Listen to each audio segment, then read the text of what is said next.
opium, colonialism, capitalism, communism. How did China escape? How did China regain control? How did China lose control over Hong Kong?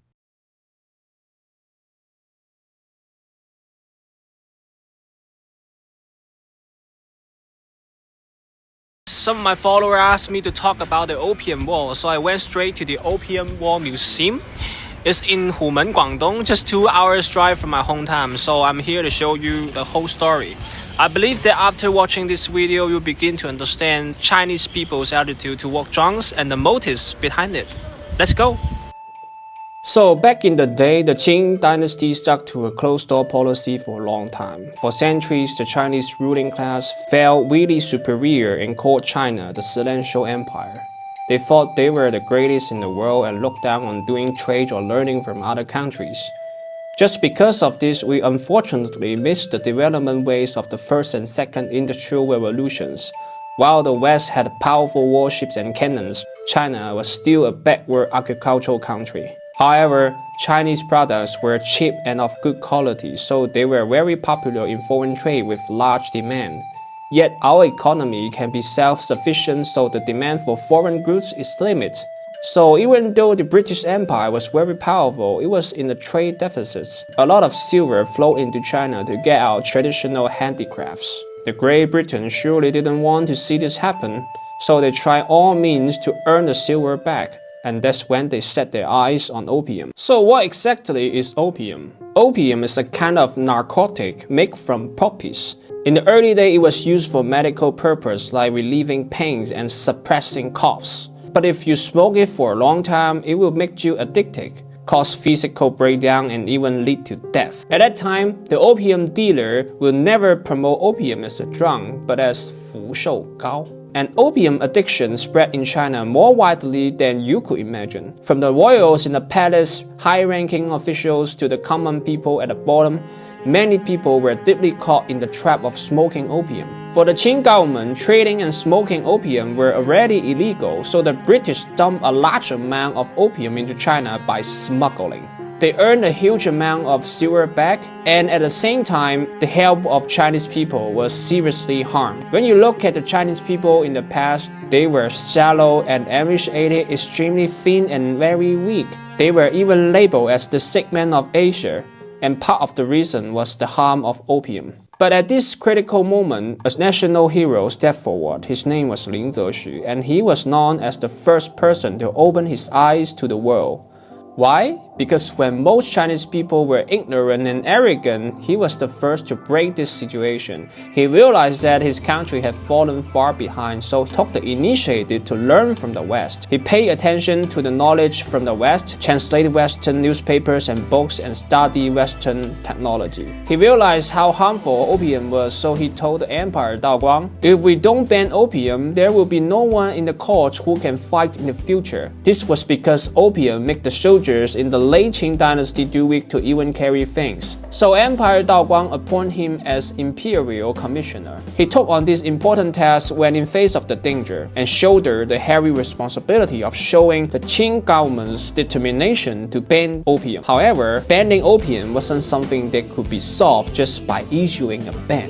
At that time, the interest groups selling opium include not only the British, but also the wealthy people in Guangdong and some corrupt officials. These Chinese people either rich or powerful or benefit from opium smuggling. They even use violence to protect their own interests, and didn't care about the lives of the common people at all. So they naturally didn't want to cooperate with the opium ban. So banning opium is not gonna be easy cheesy. But Lin Zexu was different. He was a tough guy, he cared about people, and he acted resolutely. He directly took action in the Guangdong area and seized more than 20,000 chests of opium, which was equivalent to 60% of the total British exports to China at that time. The opium was destroyed in Humen, Guangdong, that is in this pool you can see right now. The whole process of destroying the opium lasts for 23 days, and this is historically known as the Humen opium destruction.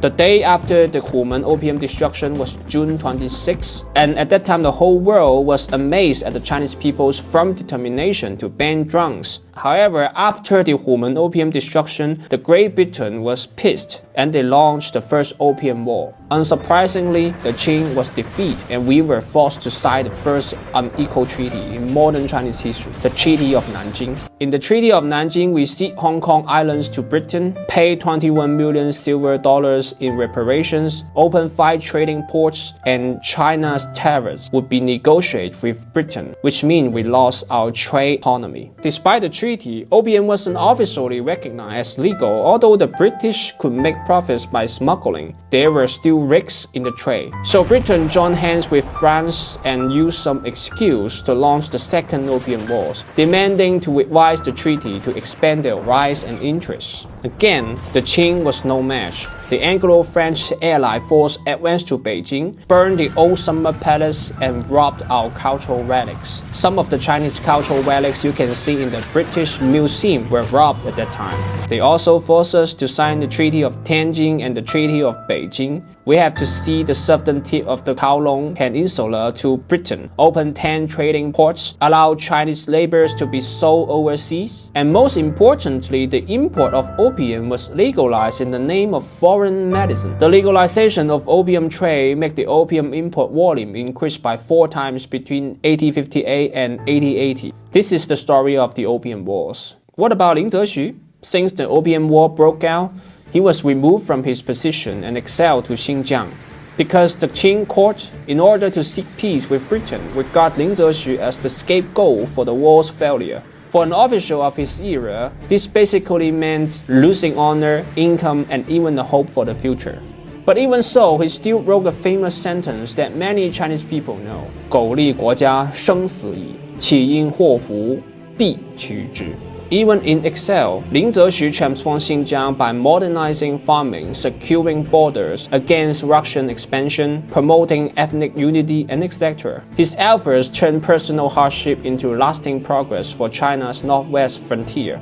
So, for the Chinese people, Lin Zexu is a national hero, and his legacy also reminds us, be a tough person, regardless of the environment. Today in China, we have a zero-tolerant attitude towards drunks, because once we talk about drunks, it reminds us of the past when not only our bodies but also our wills were destroyed. When I was leaving the museum, I saw some questions left unanswered in the conclusion. When Western countries developed their overseas trade, why did they only sell lots of opiums to China? Why was it so hard to prohibit opium in the Qing dynasty even with strict anti-opium regulations?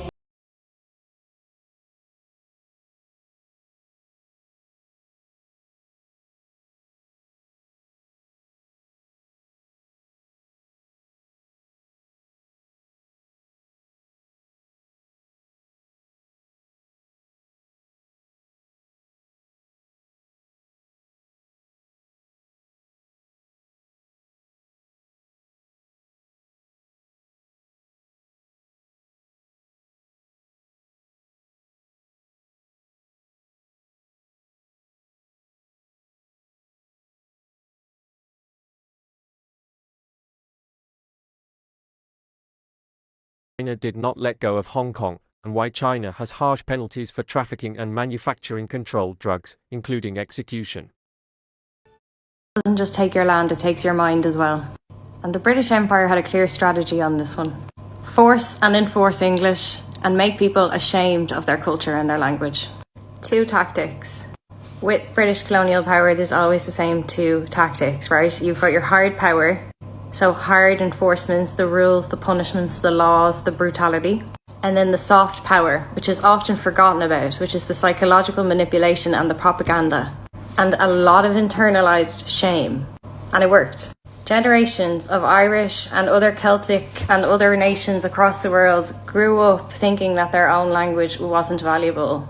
This is exactly what happened in my family. My grandfather was a native Irish speaker. He was from Spittal, Connemara, and he came to Dublin when he was 16, and it was then that he started to speak English. But when he had my father, he didn't pass that on.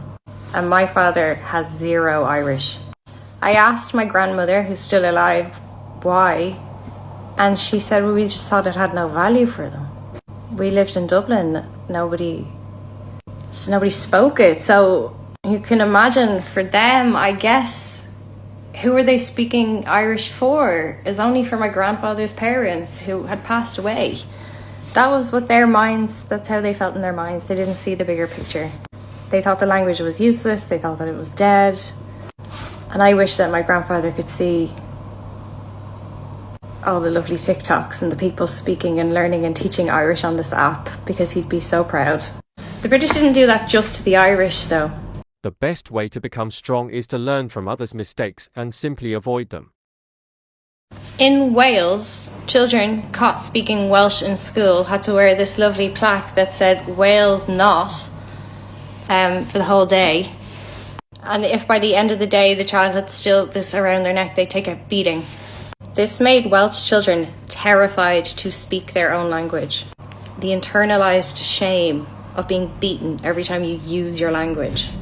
We have a vibrant community of Gael schools in Ireland now. For a long time, Irish was outlawed in schools and we were also beaten as children for using it. Over time, people start to associate Celtic languages with poor, uneducated Philistines. I mean, you know where that word came from. When they went to India and Africa, at first, they did allow you to use your native language for one thing. You could read the Bible in it. Once you were converted to Christianity, though, no more language for you. Once the punishments and restrictions were in place, this created a nasty feedback loop that we're still trying to work through. Parents stopped even teaching their children the languages because they thought that they would hold them back. And increasingly, English was embraced as the language of business, and more over generations, parents felt that they must equip their children with English so that they can be successful. That's why English is the most spoken language in the world. It is not the most successful language in the world. It just speaks volumes to the brutality of the British Empire, that they forced that many people to give up their culture.